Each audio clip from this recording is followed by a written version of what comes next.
Welcome to the CS Week Marketplace webinar series.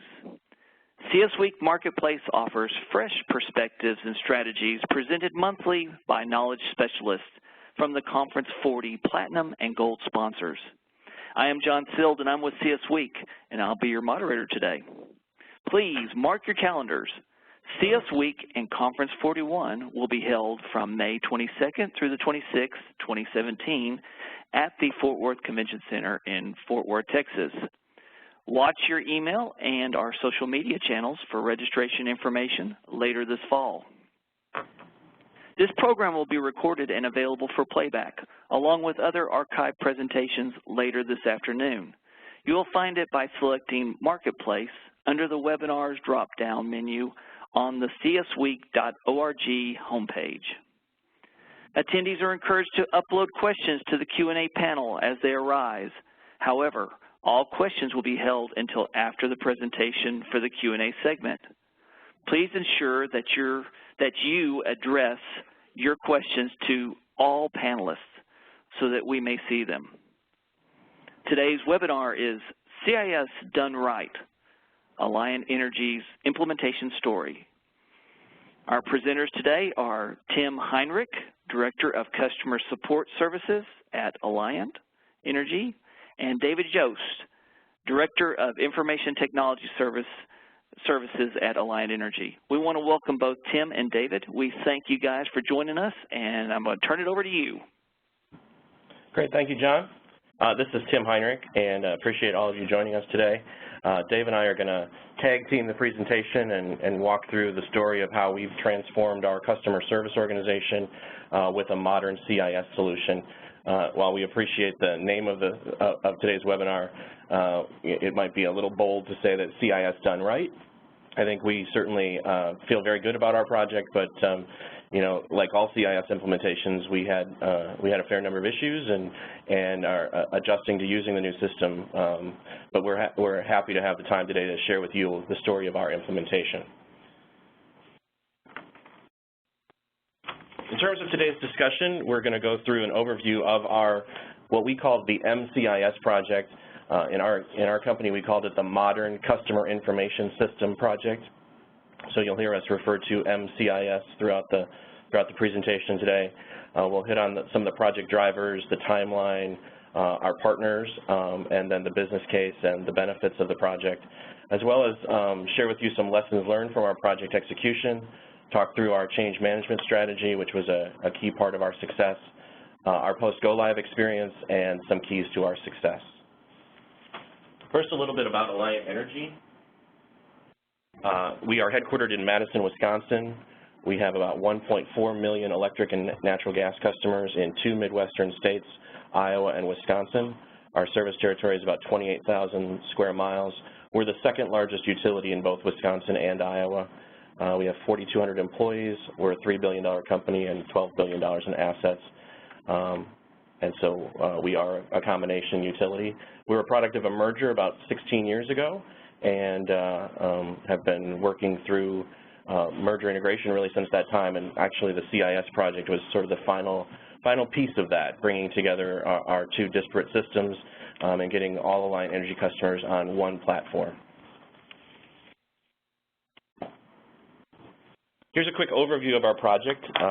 So we replaced 2 legacy CIS solutions with a single integrated modern platform, Oracle CC&B. We have also then taken the opportunity to standardize our business processes across our operating units.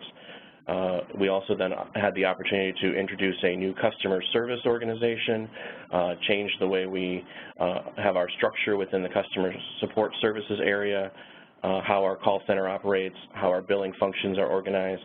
And we also then took the opportunity, because of the way we were deploying new technology, to redesign our IT services support organization. And because we were rolling out a brand new system, we felt like we also needed to redesign the bill format, which hadn't changed since the 1980s and had become quite dated, and we'll show you some examples of that in the future. And then also upgraded our My Account experience. So as part of the implementation, we also rolled out Oracle Utilities Customer Self-Service, the OUCSS platform, and we're now using that for our our web portal for our customers. The project drivers were really around changing needs of our customers and the changing expectations of our customers. We'd had very inflexible systems and a number of manual processes because of the age of our CIS solutions. And they were really, they were aging, obviously, and so there was some real risk of technology failure, which drove our project. But we like to talk about the fact that MCIS was really more than a systems project. We really embraced it as an opportunity to completely transform our operational side of the business and really look at customer service from a different perspective, and really now using CC&B as a launch pad to do a lot of things and enable more modern solutions in the future. So as you see on the bottom of the slide, our solution was Oracle. We deployed CC&B 2.4. Through the project, we had a number of key partners who were critical to our success, including the former 5-Point partners that was part of our selection process and helped us build the business case. Our system integrator was PricewaterhouseCoopers, and then we rely heavily on DST as our bill print vendor, and EY served us as our quality assurance partner on the project and conducted regular reviews throughout the project. Okay, this is Dave. I'm going to take it over from Tim for a little while and just talk you through a little bit about why we needed a new CIS in the first place. So as you can see on this slide, we had a patchwork of, we'll say, greater than 100 different systems making up our CIS ecosystem, but really we had 2 old mainframe systems and a bunch of ancillary systems that had built up around it that had created a bunch of different risks and limitations in how we were doing business, and we knew that was only going to get worse over time. So as we looked ahead, we looked at the weaknesses of these legacy systems. Obviously, we were sitting on an old mainframe-based technology. One system was actually mainframe, the other one had been transformed in the 90s but was still based on that same technology. Our system knowledge was very much tied in with a few key resources, as I'm guessing many of you deal with today as well. We knew that as we went forward, we wanted something that was more of a market leader system where we could potentially find resources out in the marketplace. And we knew that new business initiatives were going to continue to add layers of software and complexity to this ecosystem as we went forward. So understanding we had an expensive maintenance agreement really in our mainframe hosting services, and that this hardware was as aging as it was, greater than 25 years old, we knew we needed to do something. And so at the time the decision was around, is there a replatforming in our future of one of those existing systems, or is this the right time to have it be the catalyst to take us to go forward and truly make that business transformation? And as you can tell by where we started off, that we decided to do the latter in that scenario. So I'm going to take you to the next slide, 6, and just talk a little bit about some of the framework we thought we needed to have in place before we started the project. So as many organizations, as many of you probably run organizations, to have a vision statement and project objectives is a big deal. And while many people don't read them often as you go through it, we thought it was important to set the table and then to really let our guiding principles drive how we do the project and how we do business. So I'm just going to take you through these 2 pieces, or 3 pieces. Vision statement was really about providing a positive customer and employee experience while delivering an accurate, efficient, and intuitive customer information solution. The objectives of our project were very much around enhancing customer service. Yes, risk was a big deal. Yes, compliance was a big deal, and efficiency was important, but we were very much focused on enhancing that customer service. As we looked at the project itself, we decided that our resources, knowing we're going to have potentially upwards of 100 systems integrators on site, as well as more than 100 of our own staff working on the project, we wanted to give them some guideposts to help them execute through the project. And so you can see them down below here. It was all about we wanted a desire to standardize operations across business units. So again, 2 systems meant we had 2 ways of doing things, and we wanted to get to one. And that's a key transformation not only in Tim's side of the business, but also in the IT side and how we support this. We wanted to align the business processes with best practices, or at least leading practices, because we didn't want to customize. I know it's hard to do when you purchase one of these large systems and you bring it into a regulated environment and you have your own business rules and things you need to deal with. But we worked very hard side by side trying to keep the customizations limited. We wanted to make sure our team leads were empowered to make the right business decisions. Later on, we gave them a framework for how to make those decisions and which ones needed to bubble up to us, but we wanted to make sure that they knew we valued them and their experience and what they could do to make decisions. And obviously, we wanted to balance the collaboration between process, technology, and the business units when we're making these different decisions. Quality was a big part of our project endeavor as we went forward. We wanted to make sure that everyone knew quality was of the utmost importance as we got close to the end and as we engaged through the project. So peer reviews during work product development, as well as we got into some key decisions down the line, you may hear in our story about how quality played a big role in our success as we went forward. And then lastly, it's hard to do over a 3-year window of time, but acting with a sense of urgency was a very critical success factor for us and a guiding principle. We wanted to make sure people knew that if something can be done today, we wanted to get it done that day. So I'm going to take you through the timeline at this point and give you a sense of how we worked through this. So the first section on the left, the assess and select, we engaged, as Tim mentioned earlier, 5-point partners to help us through this process. We didn't have the expertise to know how to go out and source both a system for a CIS as well as systems integrators, and they really brought the process to us. So we followed their process through the RFI and the requirements gathering. And in the RFP, we did actually go out and ask for software and systems integrators together so that we could do site visits and go through all the things we needed to know and understand and get a sense of how those two things played within each other as we worked through that. And then contract negotiations, while we did have some in-house expertise and we did use some outside counsel, again, 5-point was a key part of that in helping us negotiate through and understanding what are the key pieces of a deal like that when you're working on trying to do something that you've never done before. Next box around design. As we now imagine, we've signed a contract with the systems integrator, in this case PricewaterhouseCoopers for us, and we've chosen the software we wanted to use, in this case Oracle Customer Care and Billing for us. Again, we've run large projects before, but not projects of this size and magnitude on the technology side. So what we did was we took the systems integrator's process and we followed it to a T. So this is where you see enterprise design, transformation design, scope finalization, all of that is what PricewaterhouseCoopers brought to the table for us to walk through. And it worked quite well. We felt like between the two of us, we had a good plan for mapping out how we would get to the end. But I don't want to leave you thinking that the systems integrator is going to bring the roadmap and then, like Tim and I, got to step away and just wait for it all to happen. We had to stay very engaged throughout this entire process. We were engaged, as Tim and I were joking with some of the CIS Week folks before the call, we've become like brothers throughout this last 3 years because we've spent so much time together talking through scope, understanding the issues, creating a forum for our people to be able to raise the significant things to us on a weekly basis, that we lived this timeline with our teams as we went through it. So you'll see in this construction implement box the mock cutovers and finally the go-live. From our perspective, we went through a go-live in Wisconsin in October of 2015, and we went through a go-live in Iowa in February of 2016. And we practiced those cutovers, I want to say 3 or 4 times leading up to that, and in each of those, Tim and I were involved through each of those checkpoints along the way, and our teams worked round the clock through 4-day weekends to make those cutovers happen. So practice in that construct and implement was a big part of things that we felt needed to be done and needed to be done with a sense of urgency to get to the point where we are now, where we're in this operate and review mode. And you know, as we get into Q&A, if there's any questions on stabilization, we can certainly talk through stabilization and what that looks like. I do want to call it just a couple of things on the bottom. So you'll see this integrated project management and integrated change management across our timeline. We did make sure that we have a relatively strong PMO at Alliant Energy, and we wanted to make sure that that PMO was engaged with us all the way through, and they were, and we felt that was a key success factor, as well as we dedicated people to change management. Oftentimes you'll hear change management and training get put together in one big lump.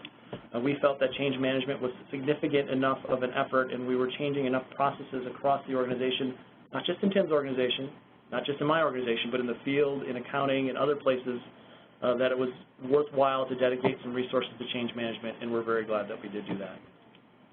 The only other part in the timeline I want to call out to you is data conversion. I mentioned we didn't select a systems integrator until somewhere in that RFP process was done. You'll notice our data conversion starts a little bit before that. One of the pieces of advice that we got along the way was that we wanted to start data conversion as soon as possible.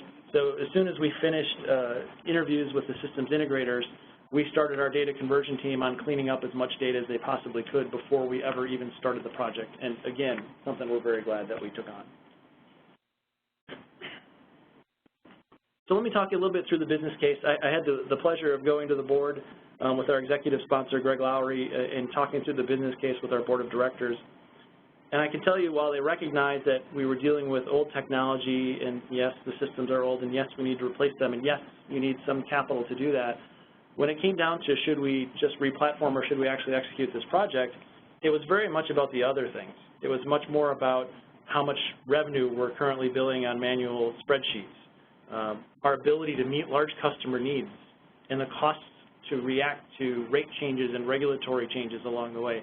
They really viewed it as you look over on the to side of the slide, this chance to flexibly and cost-effectively adapt to customer and regulatory requirements. We felt like if we were going to be an effective and efficient utility of the future, that this was a key platform for us going forward, and that really is what drove us to be able to ultimately approve this project as we took it forward.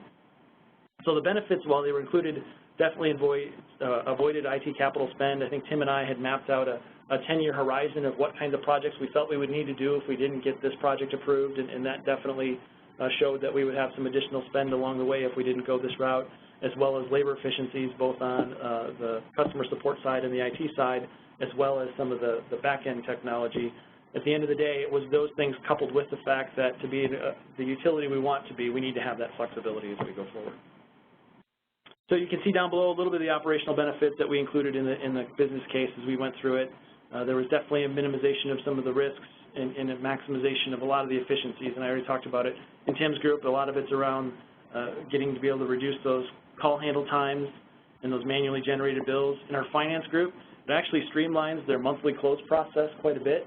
I believe one of our accounting directors refers to our new information as her beautiful GL because she has all the information that she needs along the way and can make the appropriate decisions she needs to. And then on my side, in the IT world, we can reduce cycle time for system changes going forward. And again, we're going from two groups that had supported these systems into one integrated group going forward.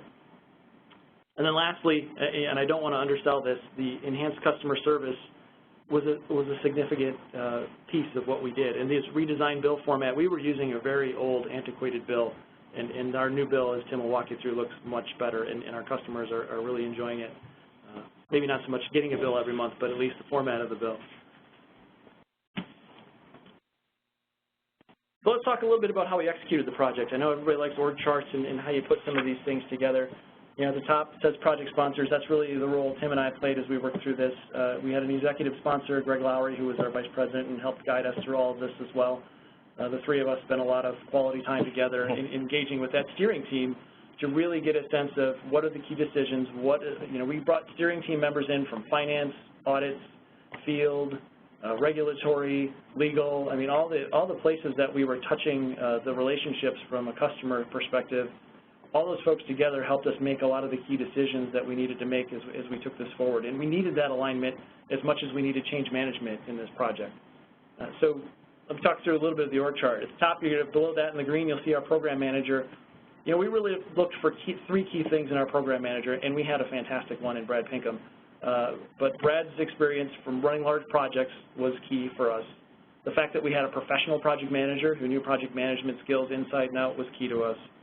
And the fact that we had someone that wasn't a rookie and this wasn't a development opportunity for them, someone who had been through the battles and knew how to emerge and knew how to work through the organization. And those are all key elements of this. And I strongly encourage you, if you're embarking on one of these, to think about what are those key assets you want in a program manager, because that's probably the most important position on this org chart. The other positions, I'll talk through some of them. I do want to talk a little bit about PricewaterhouseCoopers' approach in this org chart with us. One of the things that we liked about what they talked about was, as we defined the organization as we want it set up and with their input, they had a box buddy to every one of the people that we had on the box. So for example, in the program manager, there was a PricewaterhouseCoopers program manager right next to our program manager throughout the duration of the project. Same with change management, risk and controls, solution integration. All the boxes that you see all had PricewaterhouseCoopers box buddies with them along the way.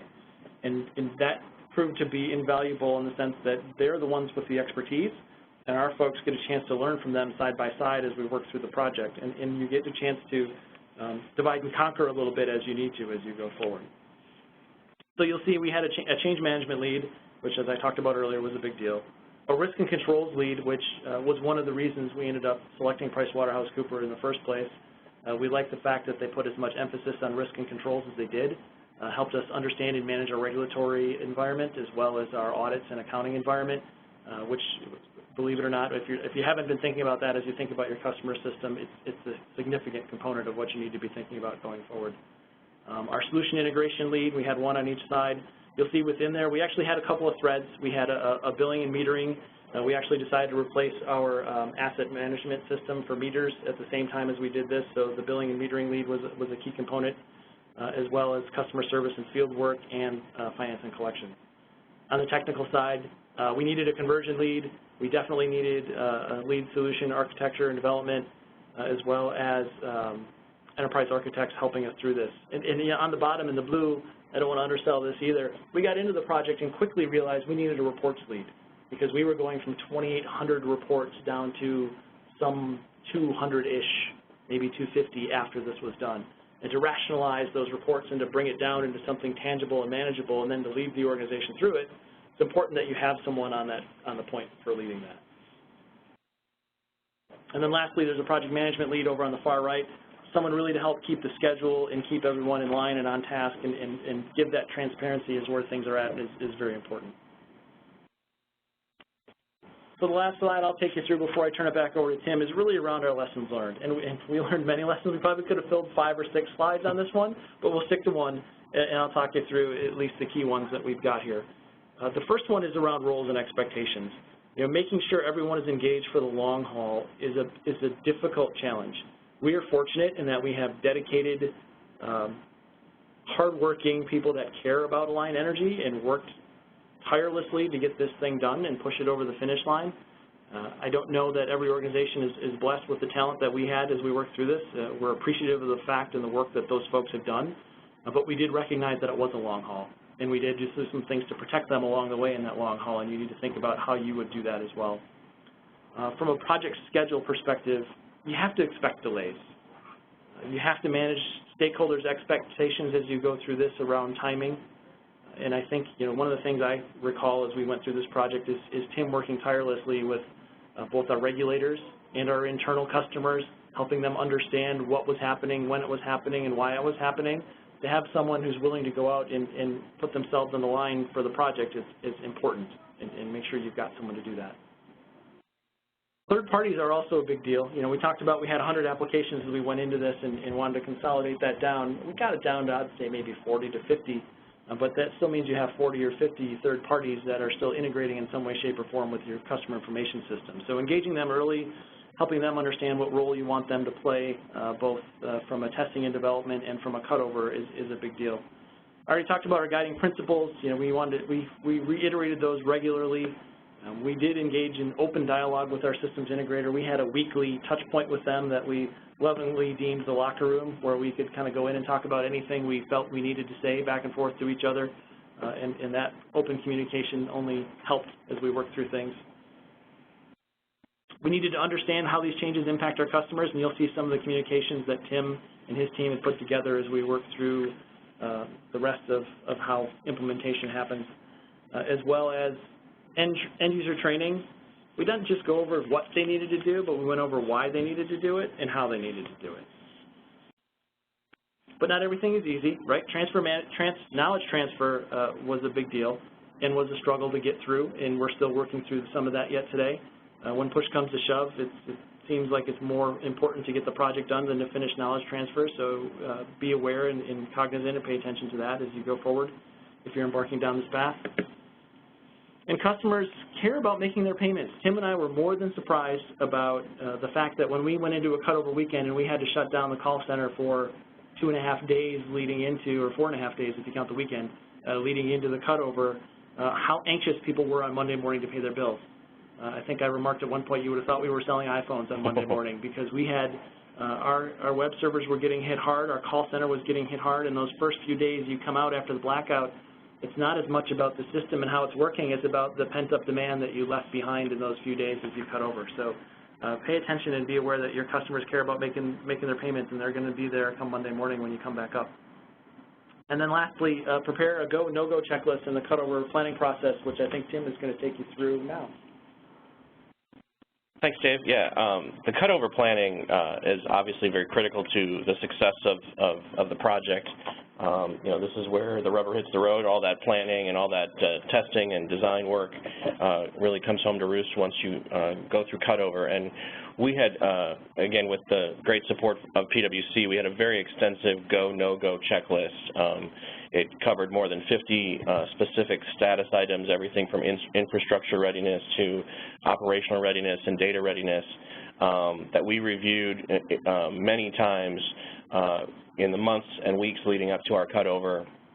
And we required that every single item on the go, no-go checklist be signed off by a director-level business and IT resource, and that we went through to make sure that all of those things had been turned to a green status so that when we went live, we had covered all those bases. And so that was a really important part of our overall readiness, was just the comfort to know that we had gone through that checklist and crossed all those T's, dotted all those I's, and really could not have had the confidence going into Cutover weekend had we not gone through that exercise of having a very thorough go, no-go checklist and you know, making sure that all of the appropriate stakeholders at various levels throughout the organization were on board with and understanding that the criticality of that go, no-go. So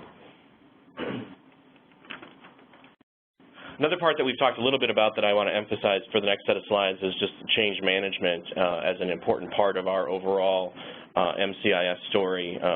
As Dave alluded to, we took a very comprehensive approach to change management. We were very sensitive about the impact that a system change like this would have on our customers and our employees, and we really emphasized that from the very beginning of the effort, making sure that our employees understood what the business case was all about, understanding that we were going to need to up staff in our customer support center so that we had additional call center agents available and more billing employees available to deal with the influx and potential for any issues that might occur with the system Cutover. We did a lot of cross-training in our billing organization to make sure that we had a deeper bench of knowledge about how billing worked, and a lot of work around role-specific system and business process training. We did a lot of mock phone calls in the months leading up to the actual go-live event so that our call center agents could understand how the new system was going to function and how their handle time would be impacted by needing to navigate a new system. We did engage an extensive change agent network and information sharing across the company. So we had periodic monthly meetings with a group of individuals that were tagged as part of our change agent network from all parts of the business, who helped to carry the project's messages to their coworkers and really make sure that we were sharing with everyone the latest status on the project and how things were going, and getting feedback through the change agents about areas where we might have training needs or additional opportunities to make sure that stakeholders were aware of what was going on. And then the part that I think really we spent a lot of effort on is just this targeted communication to customers. We really wanted to make sure that there were no surprises to customers. We'd heard, like all of you, I'm sure, we'd heard plenty of stories around system integrations that had not gone well, and the delays and the problems and the frustrations that creates for customers. And so we went in very much with an eyes wide open approach to understanding what is potential for issues, how do we make sure that we target the messages appropriately so that we help customers understand how they are or are not impacted by our system conversion. We did, more than 300 individual targeted customer communications, everything from brochures and newsletters to bill stuffers and online ads, that kind of thing. And we also have an online customer community. We call them Power Thinkers, and it's proven to be a very valuable resource for us. So as we were developing messages, we were testing those messages with our Power Thinkers community, making sure that what we were saying was understood by our customers, and really use that feedback to drive a number of different changes to our overall communications approach. But it's really important to emphasize that this communication strategy, it was 2 years in the making. We started with a very focused effort on understanding how customers were going to be impacted, and then targeting these messages specifically to that group of customers. We didn't do a broad brush trying to make sure that everybody understood what was going on. We tried to target it that if you were a budget billing customer, here's how your particular account is going to be impacted. Here's what you need to know about what we're changing in our system, and really down to the individual customer level to try to make sure that those messages were well understood and not confused by just sort of mass market messages about the system change. So as I mentioned, we kind of set the stage for this through targeted communications, including bill inserts and on-bill messages, web pages, a number of flyers and fact sheets, targeted letters directly to customers, targeted emails to affected customers, and then because of the changes we were making to the customer self-service portal, we also put together some online video tutorials to help customers walk through that enrollment process. We also rolled out a new bill format, so there was an online video tutorial walking through the benefits of our new bill format and where to find key information, that kind of thing. So we took a multi-prong approach to targeting these communications, but really tried to be as specific as we could to make sure that we let customers know what was specifically impacting them. Again, as we've mentioned a couple of times, the most visible change of our project from a customer standpoint was our new bill format. So you can see on the left there is an example of our old bill format, which was pretty dated, black and white, kind of hard to read, more of a 1980s, 1990s vintage bill format, certainly something customers had become accustomed to, but which was not as friendly or easy to understand as customers demand today. So we went to a much different format. You can see it there on the right. We now include some graphs. We have highlights of what amount is due, how to contact us if you have a question, some really simple design tricks that really make the bill much easier to read, much easier to get the information you want. And so on the front page of the bill is a summary format, and then we've moved all the specifics, all the details about usage and cost calculations has all been moved to the back side.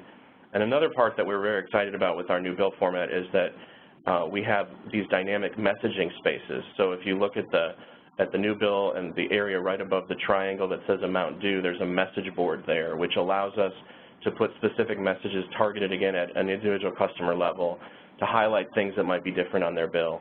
And so we've really already found great opportunity to use those spaces to reduce the number of phone calls we're getting, to eliminate surprises that customers might experience in receiving their bill, and it's just proven to be a very important spot for us. So we have a spot here on the front page of the bill, and there are other dynamic messaging spaces on the back side of the bill as well to allow us to target those messages very specifically to, again, highlight those anomalies that might otherwise drive a customer call or have them be confused about why something is different about their bill. As part of our customer outreach, we did call attention to the new bill format, as you might expect. This was the most visible change, so we wanted to make sure everybody knew about it. We had call-outs on our AlliantEnergy.com, our website, highlighting that the changes were coming. We included a number of bill inserts in the months leading up to the new bill format. We included bill messages, highlighting the fact that the bill format was changing. And then again, based specifically on PowerThinker's research, we did include a specially marked envelope with the first bill from the new system. And so our PowerThinkers helped us with what the message should be, what color it should be, and just the idea that we should offer this. Because the bill format change was so significant, we were concerned that some customers would, in this day and age, view it as a scam or some sort of fraudulent bill activity because it was so different than our typical bill.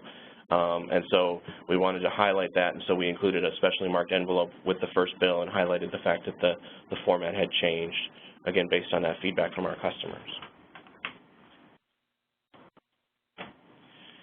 We also then did a lot of proactive notification to our customers about the system outage during the cutover. As Dave alluded to, we probably underestimated how important customers paying at the same time of the month or, on the same day of the weekend kind of thing. And so while we had done some notification, we really amplified that for our second cutover, including a direct mail piece that was delivered to all of our customers, highlighting, what actions they might need to take around a new account number, online banking, their My Account reactivation, and then just what payment options would be unavailable during cutover. And we did a series of progressive images on the front page of our website that changed in the weeks leading up to the cutover, again, to draw attention to it, but to also signal that it was changing and it was getting closer. And so that was a key part of our overall customer outreach strategy moving into the cutover. And then finally, because we had done so much of this outreach to customers and it was so specific, we needed a way to make sure that our call handlers would know that if a customer called back about something or they had a question about something, that our call handlers would know what it was that customer was referring to. So we made sure that on every letter that we sent out that we included a specific number that was searchable in our knowledge management database so that our call handlers could have an example of that letter and pull it up right on their screen as they're talking to a customer, so that while a customer was calling about something, a call handler could be looking at that same thing and they could explain or answer whatever questions there might be about that. So that proved to be a very important part of our overall strategy to make sure, because even as much testing as you might do and as much communication and outreach as you might do, there will still be customers who are confused or they'll call about something, and so this was a tool that we used to make sure that our employees had access and understood what was being shared with customers.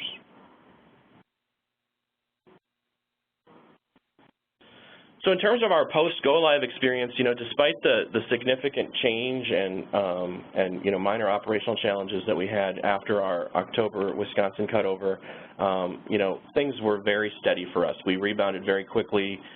We went into this wanting to make sure that our customer experience was seamless, that this was a non-event from a customer perspective, and we're happy to report that by and large these metrics would bear that out, that was true.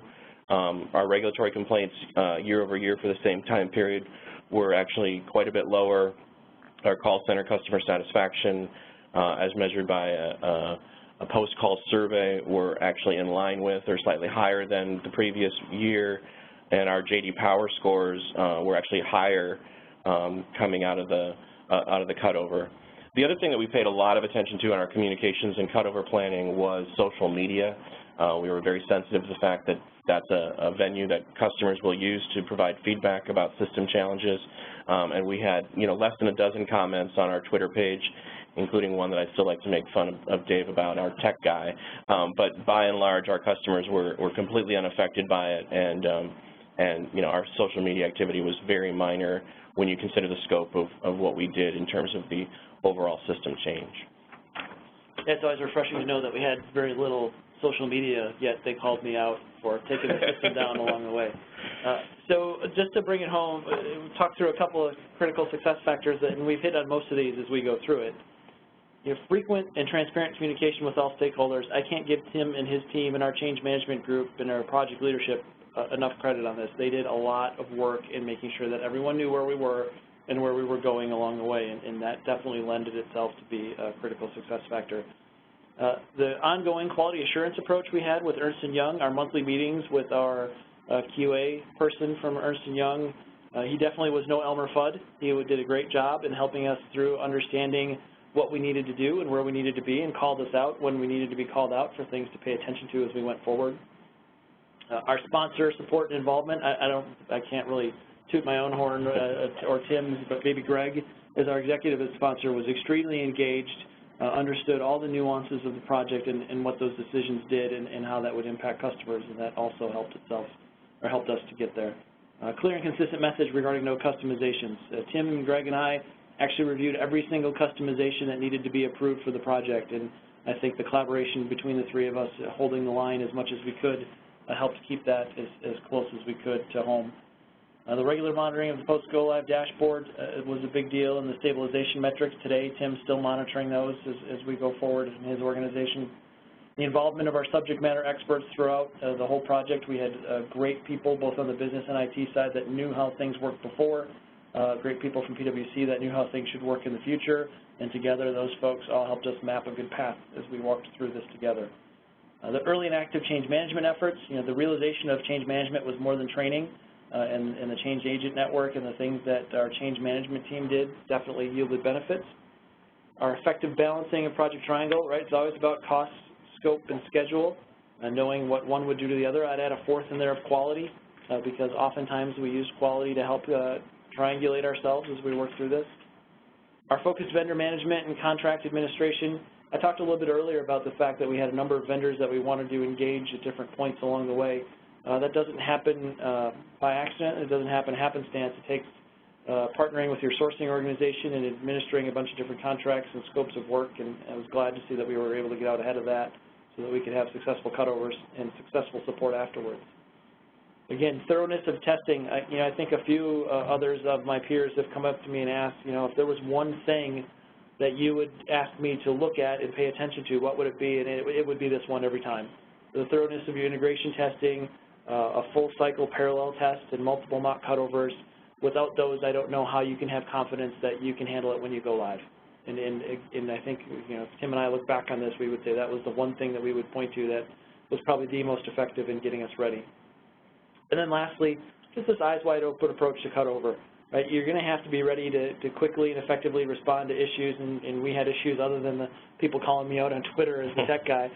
We had other issues we needed to work through, and being able to call the right resources together, crystallize as a team, mobilize different people in different places to address those issues is a planful approach that you need to have and you need to be ready for.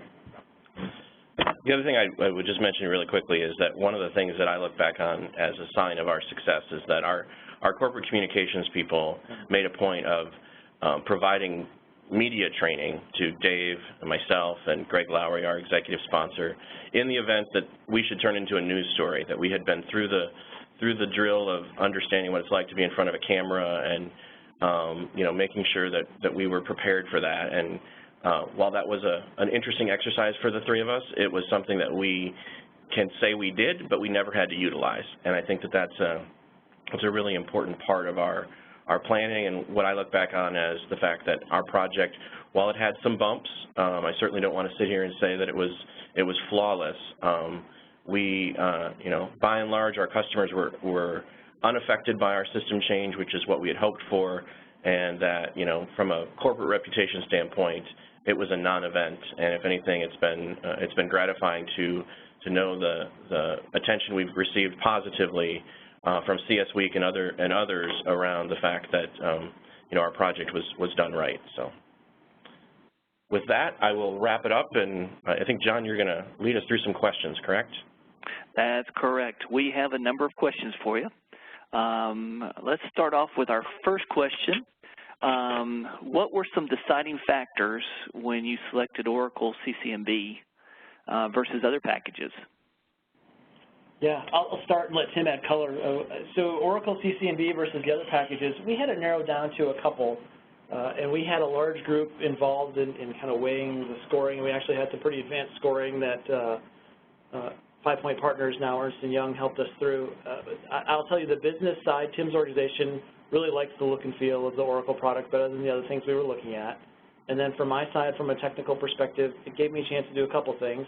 We already are somewhat of an Oracle shop, having PeopleSoft and a few other key pieces of Oracle technology, NMS, and it gave us a chance to strategically engage Oracle in a purchase going forward and as a partner going forward, as well as it gave us a chance to leverage some of the Java skills and other skills that the platform is moving toward in the future that we already have today from some of the Oracle platform. So I'd say those are probably the two biggest. Gotcha. All right.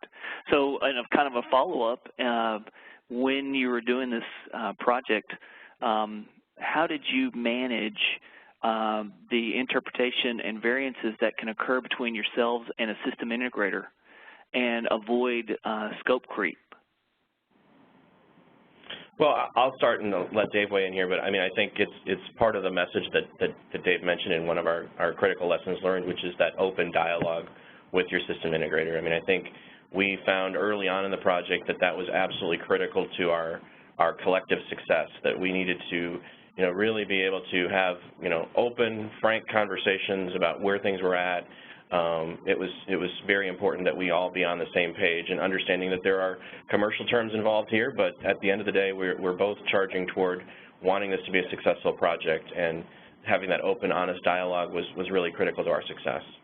I think from that open, honest dialogue, you get to a defined design, and I think the group did a good job of documenting those designs and what we'd all agreed to, so that if 6 months down the road we say, oh, well, we really wanted it to work like this, well, we can go back and look at that design and say, well, that's not what we agreed to 6 months ago. How do we deal with it from here? So it was good. Both parts were good. Okay, very good. Next question. In the implementation and integration of your new CIS, were you ever dissuaded in developing a prepaid program? I don't know that it was really ever a consideration, to be honest with you. It wasn't. We really didn't even, it wasn't within the scope of what we were talking about. I know others, when they go to solutions, look at that as a consideration. Currently in our jurisdictions, that's not something that it wasn't planned as part of the project. Let's just say that. Okay. What is what is that internal knowledge management tool? Is that part of the CIS? It is not part of CIS. It's a tool, actually, that we put in ahead of CIS. It's called Moxie, and it's a tool, a vendor-provided solution that we implemented, again, in the period leading up to the MCIS. We replaced a homegrown quick reference system, and so it's fully searchable. It's a content management solution, knowledge management tool that our call center agents use. I just want to build on that. So Tim mentioned we did this project ahead of MCIS. Tim and I are part of a small governance team that figures out where all our capital dollars go from a technology spend perspective. And there was a realization probably 2 years ahead of this project that if we're going to actually do this project, there are a lot of other systems that either need to be potentially upgraded, added, tweaked, changed. So we actually built a portfolio of those projects that needed to happen prior to customer care and billing project starting up, and we executed that portfolio, of which Moxie, I believe it is, was one of those systems that we put in. So a little pre-planning definitely helped pay off. Absolutely. Yeah, absolutely. That sounds like it. All right, next question. The decision to proactively notify customers of the system changeover or cutover is very interesting and brilliant. So many utility executives desire to keep the system replacement a secret, which can often lead to unnecessary impact. Was this a debate? It really wasn't. I mean, I think it speaks to some extent about the transparency of our approach when working with our regulators, and just in general, the way in which we operate the company. I think it really wasn't a debate at all. It was something that, and honestly, I had meetings with our regulators in Iowa and in Wisconsin even before the project began. After we had received board approval, the board of directors approval, and as we were launching the project, I was visiting with them to talk about what we were about to do and how long we thought it was going to take and how much it was going to cost, and just really sort of level setting on the endeavor that we were about to embark on, and wanted to be very clear with them that we didn't want there to be any surprises, and that that's just part of our corporate culture and part of our relationship in working with our regulators, and by extension then working with our customers. All right, very good. Next question. Did you have any staff members, let's see, did you lose any staff members because of the new system? We have, and so we lost some before the project, or before the cutover. We actually, because our legacy systems had been around for as long as they had, and so many of our, particularly our customer service employees, were so accustomed to using them, we actually offered an early opt-out, and basically made it clear that we need you through cutover, but we're transitioning to a new system, and if you'd prefer not to learn the new system and would rather leave the company, now's your chance to do that. And we had about 10 people. We had a staff at that time of around 155. We had about 10 people raise their hand and say, I don't want to go through this. We also then, in the build-up to this, we hired about 100 people. anticipating that we would have issues and that we would have to manage handle time extensions, that kind of thing. And I would say we've lost about 25 of those people in the time. So we're still above the staffing levels that we had prior to the system, but we're planning to let attrition run its course and eventually realize benefits around the efficiencies of operating the new system. But again, it was a key part of our change management strategy was to make sure that we had hired appropriately and staffed accordingly to make sure that we could manage the transition. And Tim, help me remember the history. I think it was 5 Point Partners that helped to point out the ramp-up curve in the call center of what we would need, and we tried to time out what they had taught us we needed from a resource perspective over the first 18 months or so of stabilization around that plan that you just talked about. Yeah, there was certainly what we referred to internally as the valley of despair, where your call center wait time would go up. You know, if you maintained your current staffing level, just the learning curve of the new system, the adjustment to the new business processes, that there would be a real degradation of the customer experience if you didn't manage that by up-staffing and handling that appropriately. So we were very sensitive about that. Again, that was part of our message to our regulators, was around the whole idea that we wanted to make that transition as seamless and effortless for our customers as possible. Okay, very, very good, insightful. Your next question, how far off from your projected go-live date was the project? That's a fair question. I'm going to have to do a little revisionist math here. So I think we were about 6 months, not even 4 months? Yeah. 4 months, right? It would have been, no, May to October. Right, so what is that? 5 months. 5 months. What's the difference? So it was about 5 months later than we originally planned. And again, I think a lot of it came through because of what I talked about is kind of the key lesson learned around testing. Our testing didn't progress as quickly as we wanted or needed it to, or at least we didn't get the results that made us comfortable that we had a quality product. So we spent the extra 5 months making sure that we had a quality product, getting that ready to go. So we took about 5 months longer than we wanted to. And I will just amplify that by saying that I think that's where particularly the proactive outreach with the regulators really paid off for us, because we had been so transparent with them that as we ran into, you know, the inevitable delays that come with a project of this size and scope, you know, it was very easy to talk with them about what was happening, and you know, the message around quality and that we're taking more time for testing was a very easy one to carry, even though obviously none of us was thrilled about the fact that the project was being delayed. As a glass half full kind of guy, I will also mention that the timing actually worked out very well for us, because we operate in a cold weather part of the country, and we have a cold weather moratorium that kicks in November in Wisconsin. And we actually went live on October 19th, so it was 2 weeks before our cold weather moratorium, which tends to be a much quieter period for our call center anyway. So you know, the contrast of going live in May versus going live in October, as the guy in charge of customer service, I didn't squawk about it too much, because it really worked out much better from an operational standpoint to have that timing work out. Okay, that sounds great. Your next question, how early before go live did you start your communications with customers and employees?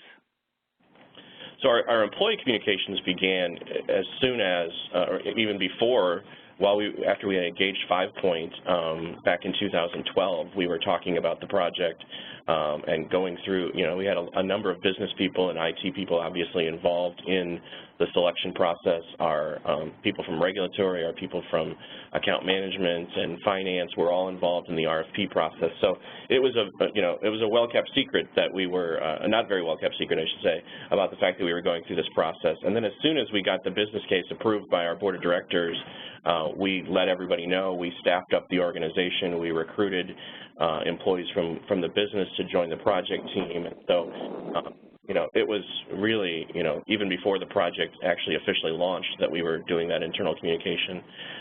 From a customer standpoint, you know, our delayed go live created a little bit of some fits and starts in terms of our customer outreach, because we wanted to make sure we were emphasizing the new bill format.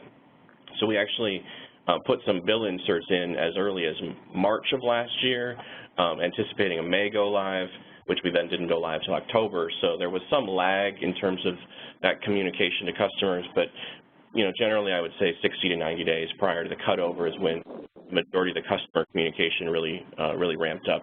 And through multiple channels and multiple communications, because we understand that customers those frequent touch points to be able to process what we're telling them. All right. Define full cycle. Do you mean an entire billing month or end-to-end process chains, manual and batch, for an entire day?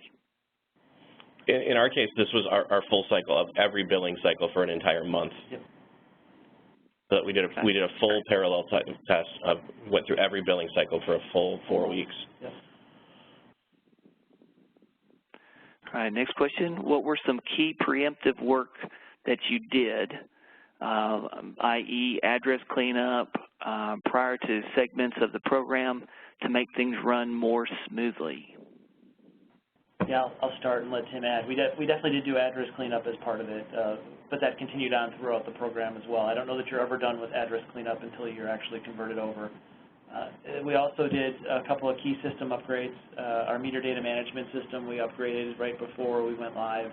Our enterprise content and records management system we upgraded, I believe, right before we went live. We put Moxie in. I don't know if there are other key systems, Tim, that we upgraded on your end. I think that covers it. The other thing I would say is that we spent a great deal of time talking about property managers and landlords and kind of understanding how the system was going to impact them, and did outreach to those individuals because that was going to change the way. We had a property manager portal prior to CC&B, and so that created opportunity to reach out to those landlords. How did you keep your employee morale up during this phase? Well, we did a series of meetings. We called them, the first meeting was it was called a jump start meeting, and so that was 2 years before the actual implementation, and we kind of walked everyone through what the strategy was and how this was going to happen and why we were upstaffing and all of this. And I think there was just some natural morale boost that came with the fact that we had hired so many new people. It was really changing the dynamic of our call center when you add that number of new people. And so, I think naturally it just sort of increased the morale. The excitement factor was there. You had, folks who were, and candidly, our legacy systems were so difficult and so archaic that, you could only look forward to the future, and CC&B was going to be a fantastic tool for us. So that just generally helped everybody to kind of keep morale up. And then in the year leading up to the cutover, we did a series of ready sessions, we called them, and we would have, periodic meetings with our employees just to kind of update them on all the things that were going on, share with them the communications outreach that we were doing, really just use them as part of our change management approach and engage them through the whole process. The other thing that I think really helped with our morale was in the period right after cutover, what PwC introduced us to the term hypercare, which we have greatly embraced. The hypercare period right after cutover, we did a lot of connecting with our employees. We had pre- and post-shift briefings with them so that instead of just going to their machine and logging in, they went to a meeting at the beginning of their shift to understand what we were hearing from customers, get the latest information on system issues we might be experiencing, all of that kind of stuff. And then at the end of their shift, they would download for us what they were hearing from customers and share with us any feedback that we needed to build into our plans. And we did that for a full 2 weeks after cutover. And of course, we showered them with all sorts of treats. And the biggest hit was the fact that we brought in a cooler and a portable freezer, I should say, and served ice cream treats during the hypercare period, which I'm still being reminded of the fact that they'd like us to bring the ice cream back. So that was So are you going to do that? I think at some point. It's hot here in Wisconsin right now, so call me when it comes. Yeah, exactly. Very good. All right. Well, we're nearing the top of the hour, and we definitely want to be respectful of everyone's time and conclude promptly. We have several questions that were not answered, so Amber Weems within the CS Week office will forward these questions to our presenters after the webinar for a follow-up. And so we will get your question answered. One quick note before we sign off. Join us for our next Marketplace webinar sponsored by Vertex One, why CIS satisfaction is waning and what utilities are doing about it. It's this Thursday, June 23rd at 2 p.m. Eastern. Register now at csweek.org to attend. Again, we want to thank Oracle Utilities and Alliant Energy and all the attendees that were on this webinar today. And at this time, this does conclude our webinar. You all have a great day.